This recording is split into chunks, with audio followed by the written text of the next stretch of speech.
Hello friends. Today we're gonna discussing about IoT levels and deployment templates. So basically, IoT system comprises of the following components: maybe device, resource, controller device, database, web services, analysis component, and applications. So we're gonna go through what each items we're gonna do. Device. Device is a normally IoT device, mainly used for sensing and gathering a required information. And also resources are the software components which is used in IoT device, which is used to accessing, processing, and storing the sensor information. And controller device is a native service that runs and mainly used to interact between the monitoring node and the application actually. So that's what a controller device will do. And the database is used to store the data whatever it captured by a monitoring nodes or a IoT device. Yeah, either the database may be local or it may be cloud. The web services is a link between IoT device, application, database, and analysis component. All these things will gonna combine the web services. These web services can be implemented using HTTP or REST protocols, and also WebSocket protocol. Also, you can use it. Analysis component. Analysis component is mainly responsible for gathering a report. Means gathering the required information in which is in useful uh, which is very used to which is very easy to easy for a user to understand. That's called analysis component will do. Application mainly used for means provide a interface. It will gonna give the interface for users that can control and monitor entire IoT device. That's called application. It's a basically a web UI, you can say. So coming to the IoT level one, the in level one architecture, we can see the single controller node and single monitoring node will be there, and this whatever the data which is captured by single monitoring node, it will gonna store in a local database, and application also will be on the local, and analysis will gonna happen in locally also. So here in IoT level one, there is no cloud interaction will going to be there since the data will be very small. So this IoT level one will be get implemented wherever the less input and less complexity and less data captured. There we can use as a IoT level one architecture. So we can the next coming is example where we're going to use this home automation system. So the figure shows you can able to see multiple sensors which has been kept at mailbox, doorbell, intrusion detector, and air conditions in order to control air condition, and lighting controls also we can use. So IoT level one is very suitable for home automation system. The next one is a level two architecture. In level two architecture, we're gonna use a cloud actually little bit.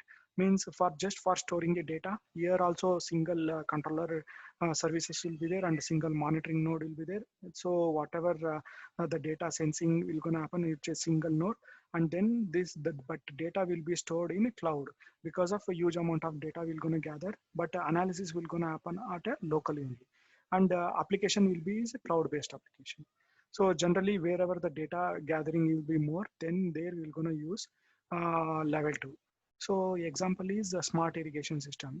In this case, we can able to see the sensors are capturing a temperature and moisture in the soil, and pressure of a air, and based on that it will gonna switch on and switch off the sprinkler, and also the data will be sent to the through Wi-Fi and store it in a cloud storage. Based on that analysis, for analysis again it will gonna copy to locally, then it will gonna do analysis. That's how the level 2 architecture will be used.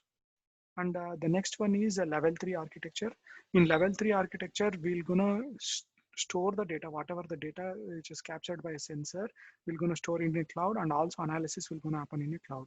And majorly the application also will be there in a cloud, and a single controller services and a single device and single monitoring mode will be used. So the only between the difference between the level 2 and level 3 is in level 2 only data will be stored in a cloud, and level 3 both analysis and storage will be happen in cloud only. So the example for level 3 is package management handling. So in the figure, you can able to see the multiple sensors are used in order to sense the movement of the packages. And also in the second figure, you can able to see the sensor is sensing the orientation of the package so that it won't be fell down from a trolley. Okay, the next is a level 4. The level 4 architecture may consisting of may multiple controller nodes actually and multiple monitoring nodes because of inputs are very high.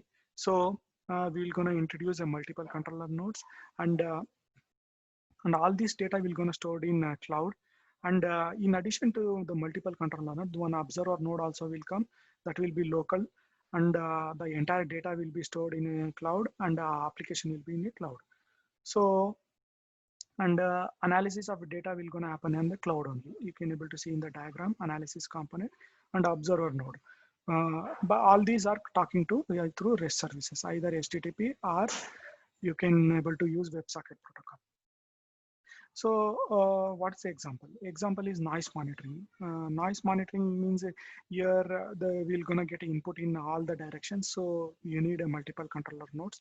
So and data will be getting is very huge. So we're gonna store it in a cloud storage, and the analysis will gonna happen in the cloud only, since it's a very huge amount of data. So that's how the noise monitoring will work. And the next one is level 5. The level 5, in level 5, the architecture is little bit different from level 4. Here also multiple controller nodes and multiple monitoring nodes will be there. In addition to that, there is one more coordinator node device will gonna come, since we are keep on increasing the controller nodes, monitoring nodes. So there is one node which will gonna keep on fetching a data from a controller nodes or a sensors, and it will gonna transfer it to cloud storage. So that's why the coordinator device is going to do. Yeah, and also the rest of the architecture is similar to level 4.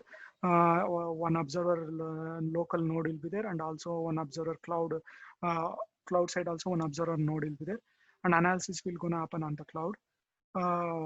So that's all. This level 5, it's a little bit more complicated compared to level 4, we can say. So where all we can use is forest fire detection. So in this forest fire detection, as you see in a figure, we're going to deploy sensors at multiple points. So these sensors are capturing the data or a smoke whenever the forest catches fires. So it will going to detect immediately and sends the data to the cloud storage. And from the cloud, the analysis will going to happen, and immediately the action will be taken care. So the next one is level 6. Compared to level 5 and level 6, there is a centralized controllers will be there. Here also the multiple controller nodes and multiple monitoring nodes. So in all these multiple monitoring nodes, to manage the centralized controllers will come. Basically, which is a very good amount of machine will gonna deployed with a good amount of RAM and computing capacity. So this centralized controller, it will gonna capture the data from the multiple sensor, and then it will gonna transfer to the cloud storage as shown in the figure. And here also similarly, observer node will be there in on that locally, and also at a cloud side. So an analysis will gonna happen at a cloud level.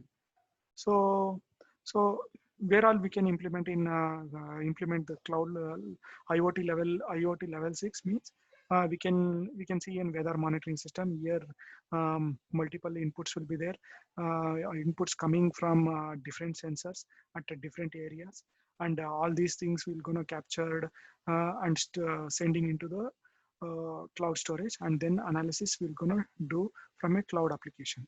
So and then the report will be sent to the user with a meaningful information. So okay, that's all from my side. I hope I have provided a useful information about IoT levels, where all we can use and what all the examples we can use. So keep learning and take care. Okay, thanks for watching my video.